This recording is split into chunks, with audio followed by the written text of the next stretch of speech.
Hello and welcome to the 8th episode of Lights, Camera, Action. I'm your host, Jonathan Woodring, and today I have 6 prepared stories for you. Those stories are, firstly, Jon Watts leaving Fantastic Four and the implications that come with that, the Guardians of the Galaxy Holiday Special directed by James Gunn, Stranger Things 4 and its new trailer, the Moon Knight season finale and what I thought about the show overall, the Doctor Strange 2 new looks, and I'll obviously talk about the show, or the movie, because it's just recently come out. And finally, Sam Raimi wanting to do Spiderman 4. All of that in a second, but first let's hear a word from our sponsors.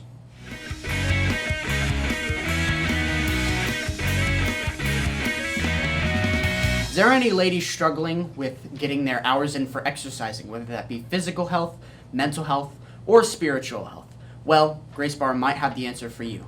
Grace Bar is an exercise class exclusively for ladies located on Lee Victory Parkway in Smyrna, Tennessee. The very first class will be completely free. That's right, completely free.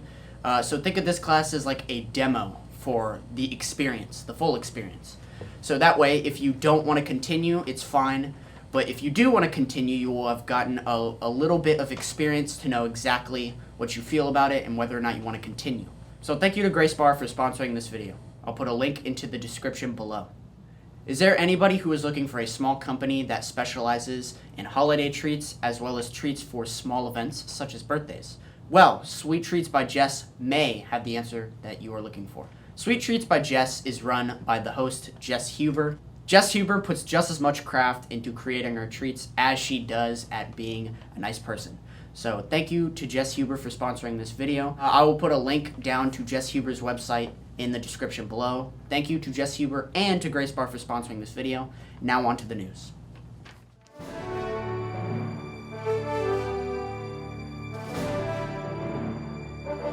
Our very first story is Jon Watts leaving the Fantastic Four movie. So it was announced on April 30th that Jon Watts is officially stepping down from the newest attempt at bringing the Fantastic Four to the big screen. Watts reportedly wanted a break from the superhero realm after Spider-Man No Way Home, and the search for a new director is being made. Some are suspecting that Brad Bird, who is the director of both the Incredibles movies, could take up directing duties due to his history with Disney. So, in regards to what exactly I think is going on here, I honestly, I can't say until Disney comments about it. As of me filming this video, Disney has not commented about him stepping down yet. But there might be a word on why exactly he has in the future. Who knows? It could either be because of creative differences, which is sometimes the case. Other times, though, in this case, Jon Watts just made Spider-Man No Way Home, and it came out last December. So it could also just be him wanting a break, as that movie was a lot of work that was clearly put into that movie. And I wouldn't blame him if this was the actual reason why he just wants to step down, because the movie was just a lot and he just wants a break. That makes sense to me. But at the same time, I would be cautious about the directorial creative differences that could have possibly been why he stepped down. Who knows? And the reason I think that, especially for this movie, is because if anybody has seen any of the Fantastic Four movies, the very first attempt was in the 90s, and that movie was hot garbage. The other two attempts were more successful, and the first movie was at least successful enough to get a second movie. The second probably wasn't, because it didn't get a sequel. And then the newest attempt in 2015 was probably the worst of all of them. So they've clearly proven in the past that they don't care about the license or the property. Fox doesn't, at least, which is why Disney bought them out to get the X-Men, the rights to them, as well as Fantastic Four. But the reason why all those movies sucked is because apparently they only made those to sustain the rights to that character. That's apparently been the only reason why they've attempted a movie. So hopefully Disney has acquired an IP that they're willing to do a lot with. And yeah, I'm excited for this. I would really be really happy if Brad Bird took up directorial duties because he made two Incredibles movies, obviously. The second one is obviously not as good, but yeah, I think he already created a Fantastic Four movie that was really good, technically, the very first Incredibles. And so if he took up directing duties, that would be really, really cool, and I wouldn't wait for that, or I couldn't wait for that, but there are other candidates, obviously, so who knows. The next story that we have is Guardians of the Galaxy and the Holiday Special. This is supposed to apparently fit into the overarching storyline of the MCU, according to James Gunn. He's actually had an official comment. I'll see if I can find it and see if I can throw it up on the green screen. But along with this clarification has come new set photos of the Guardians. They seem to be sporting a new comic-accurate look. Star-Lord specifically looks very similar to his 2008 Guardians of the Galaxy comic run look. I'll throw another image up here on screen, but yeah, the images look fantastic. Apparently, James Gunn said that this was important to the overarching plot. It seems to be taking place on Earth, and obviously, if anybody knows Peter Quill and what he dealt with on Earth, and following Endgame when he came back to Earth after so long, this could tie into that, and they could be exploring that. He could go and visit his family members. I think that'd be really cool to see if done well, which if it's James Gunn, it probably will be done well. So, but yeah, Guardians Holiday Special, it'll be on Disney Plus, I think exclusively. I'll check that, but I'm pretty sure it'll be on there exclusively. So yeah, I would definitely stick around on Disney Plus for that and watch it because it's important, apparently. It's not just a one-off. So yeah, Guardians of the Galaxy Holiday Special, looking forward to it. The third news story that we have is the Stranger Things 4 trailer. Now, I want to come out of the gate and say I don't have a lot to say, but I do want to cover it because I feel like people would want to see me cover it. So, let's cover it. So, a new look at Stranger Things Season 4 released on April 12th. The season is set after the events of Season 3, obviously. The characters have to deal with yet another supernatural threat. Meanwhile, Jim Hopper is stuck in a Russian prison, and he has to try and get back to the others. Oh, okay, I wrote that poorly. The season will release in 2 separate volumes. Volume 1 will be released on May 27th, and Volume 2 on July 1st.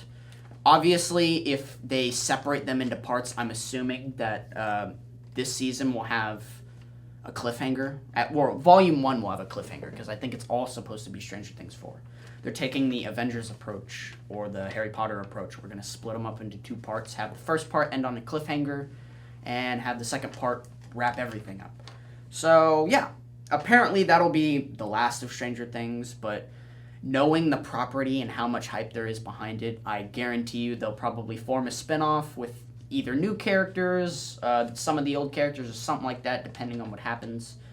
But while they say this may be the end of it, it's Stranger Things. Everyone talks about it whenever a new season comes out, so I doubt that it'll be long before they confirm either a spin-off or a Season 6 or Season 5 or whatever. So, yeah, I don't know much about Stranger Things because I'm one of those idiots who hasn't actually watched it, because I don't mind missing out on big cultural phenomenons. So yeah, I might watch this. I would obviously have to watch the first 3 seasons, which I've heard nothing but praise for. So, yeah, I might check it out. It depends. Depends on what mood I'm in. So, Stranger Things 4, Volume 1 is on May 27th, and then Volume 2, July 1st. So, stay tuned on Netflix. The fourth story that we have today is Moon Knight and its season finale. So, the final episode for Moon Knight officially dropped on Wednesday, May 4th. May the 4th be with you. The show has revealed the backstory of Mark Spector and Stephen Grant, and the 5th episode ended with Stephen effectively being killed. The show is streaming exclusively on Disney Plus, and all the episodes for Season 1 are out. So I want to preface this real quick, because I'm going to be giving my thoughts on the season finale and the season as a whole. There will be spoilers, so if you want to skip over to Doctor Strange 2 and how I feel about that, firstly, I will come out and say no spoilers. I think you should go watch it. I think it is worth it, because some people love this. Some people, and I'll talk about my thoughts, obviously, but some people are less hyped about it, I should say. But I would definitely say go watch this, because it is something different. for Marvel. And for that reason, I would say go check it out, because some people might love it more than others. So who knows? I would say definitely go check it out. Now we're in spoiler territory, so click off, skip over, whatever you want to do. So the final episode to every Disney Plus MCU show, in my opinion at least, is always... I don't know what it is with Disney. It's like they want to rush the ending in every show. And it's not just these Marvel shows. It's also the Star Wars shows. They always love just making the final episode one of the shortest episodes, if not the shortest episode of the entire show. And I don't understand it, because in most of these shows, there are so many other plot lines that they want to resolve. I get you want to leave some loose threads open for other things to continue the things, I guess, that they set up. I'm not upset necessarily at Moon Knight ending with the Jake Lockley stuff and the implications there. That's not what I'm upset about, because that's obviously set up for a second season. But I'm upset that the finale just kind of went. Like, they didn't take their time with anything. I think this was, around 40, 50 minutes? And since most of these episodes are 50 minutes long, I personally would like to see, if you want to get every single little thing wrapped up in a satisfying way, it needs to be at least an hour and 10, or something like that.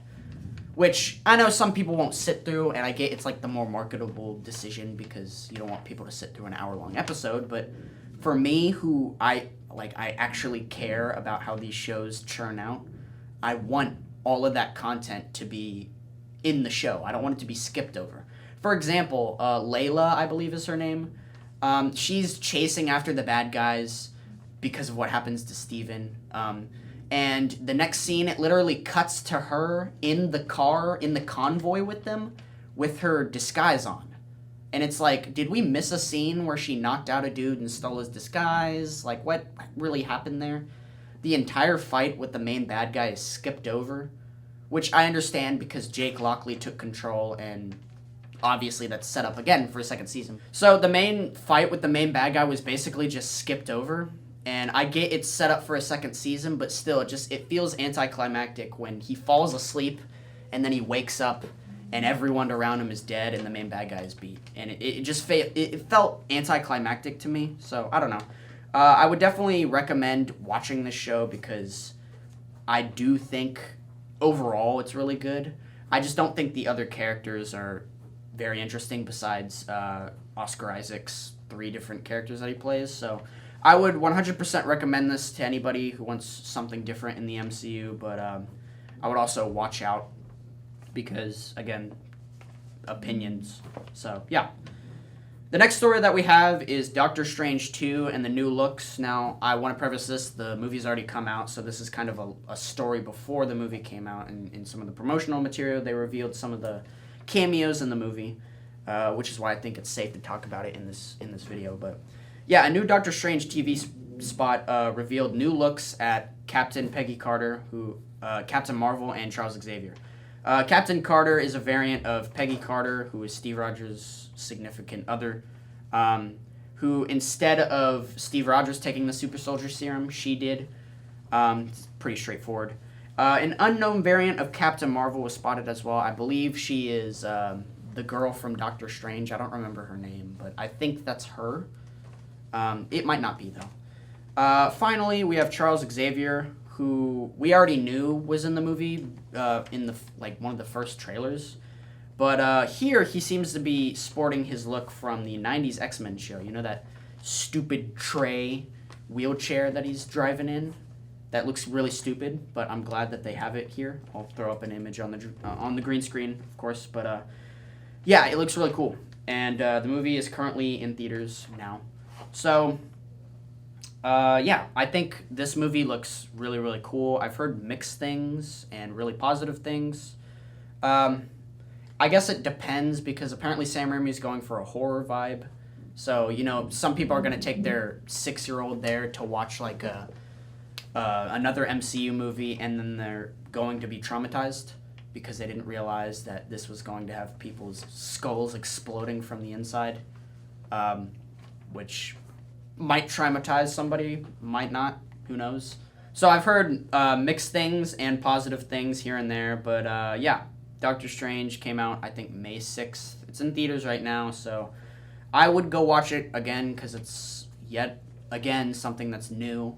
It actually looks like a movie and not like digital garbage, so I would definitely recommend it. This TV spot got me really excited, and it confirmed a lot of those speculation and rumors that people had. I believe I talked about it in one of the first episodes. Maybe the third, something like that. I don't remember. But yeah, Doctor Strange 2, May 6th. It's out now. I would recommend it. The final story is pretty exciting, I think.